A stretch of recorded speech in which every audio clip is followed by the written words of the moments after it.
한예수님, 매일 강론을 올리는 집사 파더입니다. 오랜만에 편집된 영상으로 여러분들 뵙습니다. 반갑습니다. 네, 오늘은 사순제 4주일을 지내고 있습니다.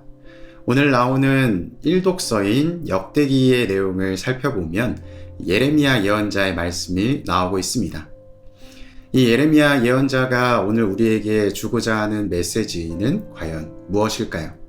먼저 배경이 되는 상황을 말씀을 드리면 첫 번째 나오는 구절인 그 무렵 모든 지도 사제와 백성이 이방인들의 온갖 역겨운 짓을 따라 주님을 크게 배신하고 주님께서 친히 예루살렘에서 성별하신 주님의 집을 부정하게 만들었다 라는 표현을 살펴보게 됩니다. 이 내용은 바빌론 유배 이전에 이방인들의 문화를 받아들였던 정치적인 상황을 표현하고 있습니다.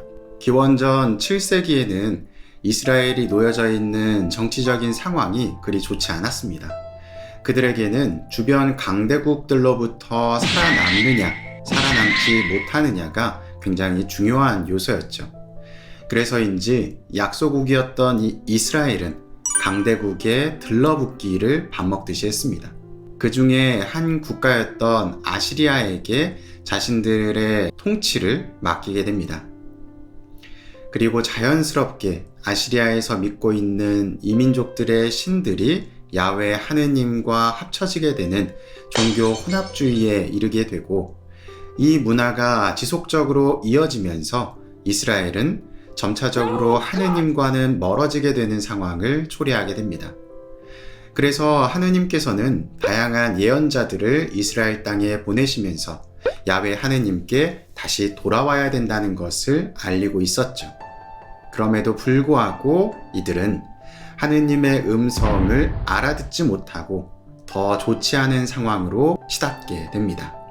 그러다가 결국 하느님의 성전마저 무너져 내리고 수많은 사람들이 바빌론으로 유배를 떠나게 되죠. 이후 바빌론에서 지내게 된 수많은 지도층의 사람들은 자신들이 왜 이러한 상황에 처했는지를 고민하게 됩니다. 그리고 결국 예레미야 예언자의 말씀을 통해서 자신들이 하느님의 뜻을 따르지 않고 이민족들의 신을 숭배하고 있었구나 라는 사실을 깨닫게 된 것이죠.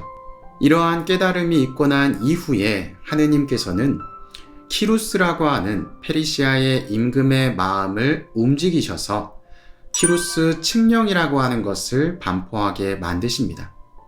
이 과정이 우리의 관점으로 바라보기에는 하느님의 뜻으로 비추어질 수 있지만 비신앙인들이 보기에는 키루스가 자신의 이익을 위해서 취했던 정치적인 입장이다 라고 볼 수가 있습니다.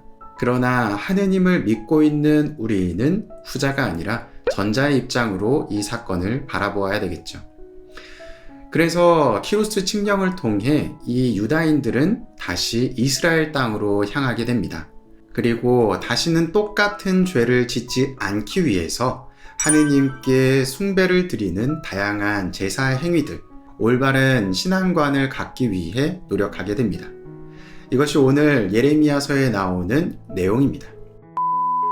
오늘 복음 내용을 살펴보면 하느님께서 인간을 얼마나 사랑하시는지 그리고 얼마나 좋은 관계를 맺고 싶어 하시는지를 살펴볼 수 있습니다. 오늘 복음의 첫 구절에 나오는 내용을 살펴보면 모세가 구리뱀을 들어올린 것처럼 예수 그리스도께서도 들어올려져야 된다 라는 말씀을 하십니다. 모세가 구리뱀을 들어올렸을 때 어떤 일이 생겼는지 기억하시나요? 바로 뱀에게 물려 죽을 위험에 놓였던 사람들이 그 매달린 구리뱀 형상을 바라보면 모든 병이 낫게 되었던 상황.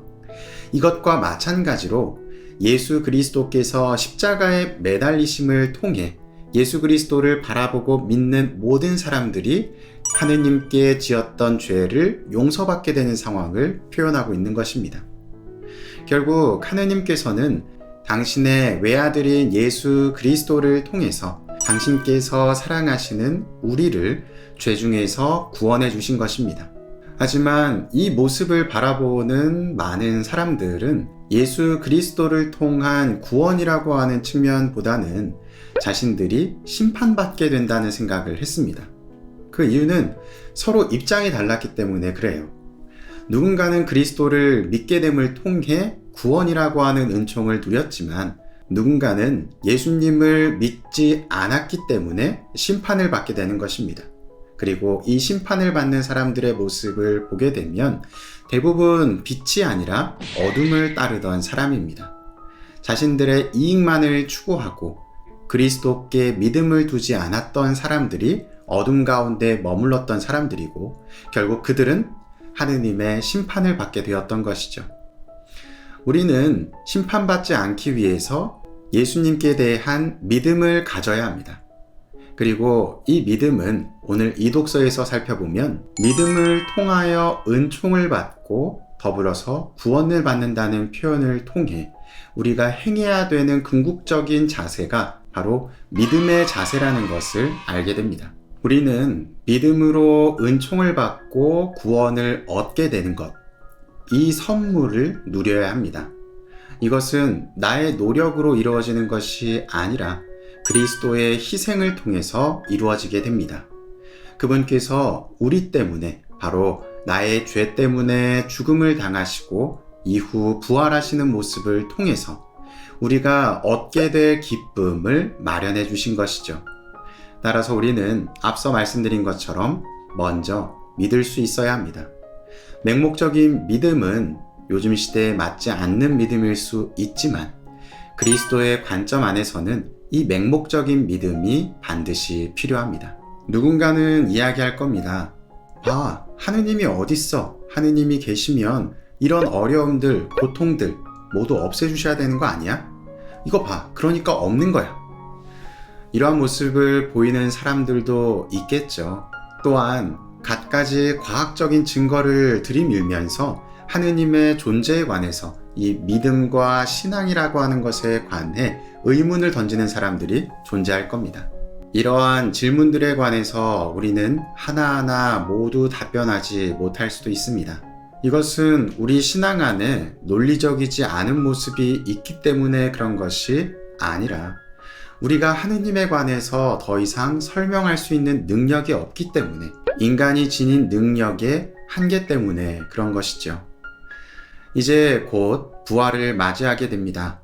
여러분들 모두 맹목적인 믿음, 그리고 그 믿음을 통해 은총을 누리시고 나아가서 구원을 누리게 되는 선물을 받으시기 바랍니다. 여러분들에게 하느님의 선물이 내리시기를 저도 함께 기도하겠습니다. 사랑합니다.